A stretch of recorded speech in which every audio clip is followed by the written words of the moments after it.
مد ہو چکی ہے اور ہم اپنے وعدے کے مطابق قادر خان صاحب کو پاکستان لے کر آ چکے ہیں۔ آج وہ ہمارے ساتھ موجود ہیں اور اگلے 30 دنوں تک وہ ہمارے ساتھ ہی رہیں گے۔ انہوں نے ایک پروگرام میں اور ہمارے ایک انٹرویو میں ہمیں یہ کہا تھا کہ ہم پہلی ملاقات اس پروگرام میں اللہ سے کرائیں گے۔ تو میں ان سے آج یہ بات کروں گا کہ اللہ سے ہمیں کیسے ملاقات کرائیں گے اور کون سے ایسے ٹاپکس ہیں جن پہ آج ہم بات کریں گے، کیونکہ قادر خان صاحب کی ایک کتاب جو ان قریب پبلش ہونے والی ہے جس کا نام ہے اسلامی خاندان، اور ہم اس پروگرام کا نام بھی اسلامی خاندان ہی رکھتے ہیں۔ قادر خان صاحب سے ملاقات کرتے ہیں۔ السلام علیکم۔ کیسی طبیعت ہے آپ کی؟ ٹھیک ہے آپ؟ ابھی تک تو ٹھیک ہوں، اللہ کرم ہے۔ یہ بتائیے، آپ نے پہلے پروگرام میں ہم سے کہا تھا کہ آپ کی ہم پہلے رمضان کو جو پروگرام ہوگا اس میں اللہ سے ملاقات کرائیں گے۔ جی، تو یہ ملاقات آخر کیسے ہوگی؟ بلکہ میں اس سوال سے پہلے یہ بات بھی پوچھنا چاہتا ہوں کہ آپ کی جو کتاب چھپنے والی ہے بہت جلد، اسلامی خاندان، اسلامی خاندان اس کا نام کیوں رکھا گیا؟ دیکھیے، میں نے کل بھی ایک بات کہی تھی، آج پھر وہ تلخیص میں دہرا دیتا ہوں کہ اللہ تعالیٰ تو ہمیشہ سے ہے اور ہمیشہ رہے گا۔ اس نے پوری کائنات پیدا کی، انسانوں کو پیدا کیا، جانوروں کو پیدا کیا، ہمیں پیدا کیا۔ پھر جب انسان گمراہ ہونے لگے تو انہوں نے انبیاء اور پیغمبر بھیجے ان کو رشد و ہدایت کے لیے، صحیح راستے پر آنے کے لیے۔ پھر ان کے آخر میں حضور صلی اللہ علیہ وسلم دنیا میں تشریف لائے، جنہوں نے دنیا کی سب سے بڑی قانونی کتاب قرآن مجید ہم تک پہنچائی۔ پھر آپ کے ساتھ ہی صحابہ پیدا ہوئے، اس کے بعد ان کے شاگرد سلسلہ چلتا چلتا چلتا چلتا جو ہے وہ ہم تک آیا۔ تو یہ ہم سب لوگ جو ہے اس خاندان سے تعلق رکھتے ہیں جن کو اللہ تعالیٰ نے جو ہے اس دنیا میں پیدا کیا ہے۔ ہم اللہ کی مخلوق ہیں، اس کے خاندان سے تعلق رکھتے ہیں، اور ہم سب اسلام کے ماننے والے ہیں۔ اس لیے جو خاندان ہے وہ اسلامی خاندان ہے۔ اللہ تعالیٰ اس کا لیڈر ہے، ہم اس کے بندے ہیں، ہم اس کے غلام ہیں۔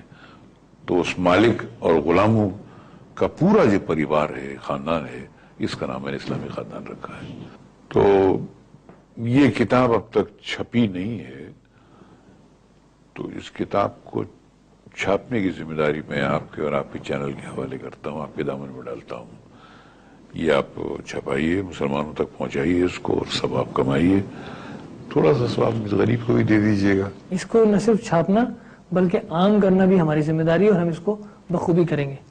بس، اور پھر دیکھیے گا اللہ تعالیٰ آپ کتنی برکت دیتا ہے آپ کو، آپ کے ذریعے مسلمانوں کے گھر گھر برکت جائے گی۔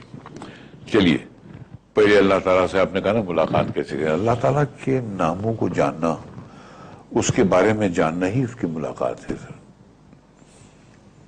آپ کو پتا اللہ کے کتنے نام ہیں؟ اللہ کے 100 نام ہیں۔ اللہ تو اس کا ذاتی نام ہے، اور 99 ایسے نام ہیں جو اس کی صفت بیان کرتے ہیں، جو اس کی خوبیاں بیان کرتے ہیں۔ دنیا میں جتنی بھی خوبیاں آپ کسی انسان کے کسی بھی چیز کے بارے میں تصور کر سکتے ہیں، وہ ساری خوبیاں اللہ میں ہیں۔ تو اللہ جو ہے وہ اس کا ذاتی نام ہے، باقی 99 جو نام ہیں ان کو ہم صفاتی نام کہتے ہیں، اور ان سب کو ملا کر اسماء حسنہ کہتے ہیں۔ نو یہ لفظ بنا کیسے؟ اسم مانے نام عربی میں، اور ناموں کی جمع جو ہے عربی میں اسم سے اسماء ہوتا ہے۔ تو اسم یعنی ایک نام، اس کی جمع اسماء، اور حسنہ مانے خوبصورت۔ تو خوبصورت نام، اللہ تعالیٰ کے خوبصورت نام، ان کو اسماء حسنہ کہتے ہیں۔ جب کبھی دل میں پریشانی ہو، گھبراہٹ ہو، اللہ تعالیٰ کے وہ نام دل سے روزانہ دوہرا لینا چاہیے، صبح، دوپہر اور رات۔ ایک بار پڑھ لو، اس کے معنی سمجھ لو۔ میں آپ کو قسمیہ کہتا ہوں کہ دل سے گھبراہٹ اور پریشانی ایسے کافور ہو جائے گی جیسے کبھی تھی نہیں۔ تو جیسے اس کی بہت ساری خوبیاں ہیں۔ اب اللہ کے بارے میں سن لیجیے۔ یہ لفظ 3 حرفوں سے مل کے بنا ہے، الہ۔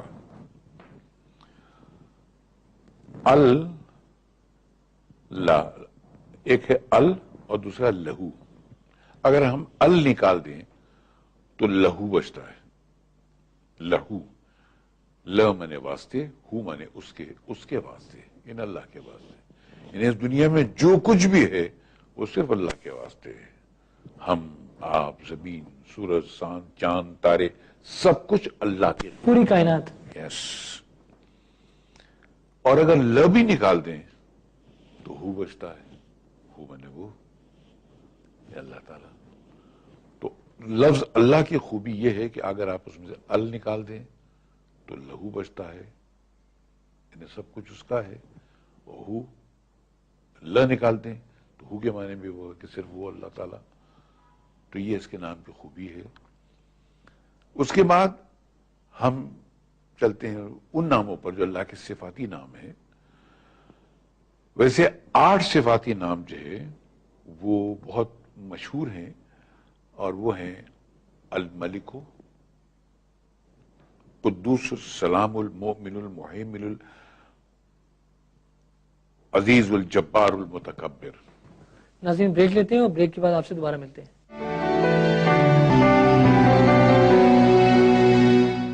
ویلکم بیک ناظرین. قادر خان صاحب ہمارے ساتھ موجود ہیں اور گفتگو ہو رہی ہے اسماء حسنہ پہ. جی خان صاحب. الملک بادشاہ، وہ بادشاہ ہے، وہ پوری کائنات کا بادشاہ ہے. قدوس ہے، وہ دنیا کے ہر عیب سے پاک ہے. کوئی بھی ایسا عیب جو کسی شخصیت پہ لگ سکتا ہو. سب سے بڑی شخصیت یہ کہ اس کو کسی نے پیدا ہی نہیں کیا، نہ وہ کسی کا باپ ہے، نہ کوئی اس کی اولاد ہے، نہ اس نے کسی کو جنم دیا، نہ اس نے کسی کو جنم دیا. جیسا کوئی اللہ احد میں پورا بیان کر دیا کہ اس کو. تو دنیا کی کوئی عیب اس کے قریب جا ہی نہیں سکتا. السلام، وہ ہمیشہ سے ہے اور آخر تک سلامتی دینے والا. سلامتی آپ کو حفاظت میں رکھنے والا.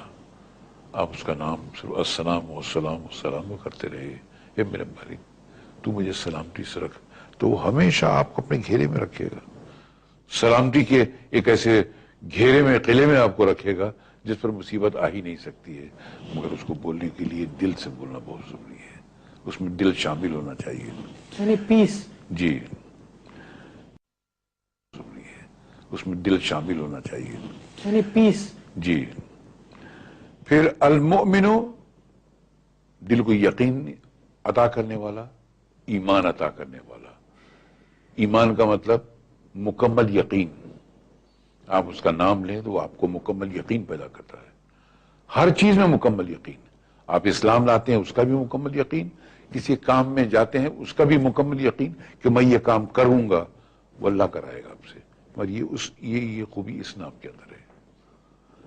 اس کے بعد المحیمن، جتنی بھی چیزیں اس نے پیدا کی ہیں سب کی نگہبانی وہ خود ہی کرتا ہے.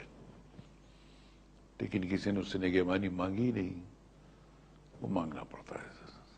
ہم فریادی ہیں اس کے دربار میں کھڑے ہوں کہ پروردگار اپنی نگہبانی میں ہم کو لے.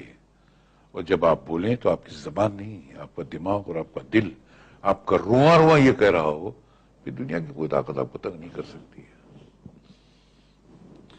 اس کے بعد قرآن مجید میں ان ناموں کو اس طرح بیان کیا گیا ہے کہ هو اللہ الذی لا الہ الا هو الملک القدوس السلام المؤمن المحیمن العزیز الجبار المتکبر سبحان اللہ عما یشرکون. وہ اللہ ہی ہے جس کے علاوہ کوئی معبود نہیں ہے. یہ لفظ ہمارے بھائیوں کو سمجھنا بہت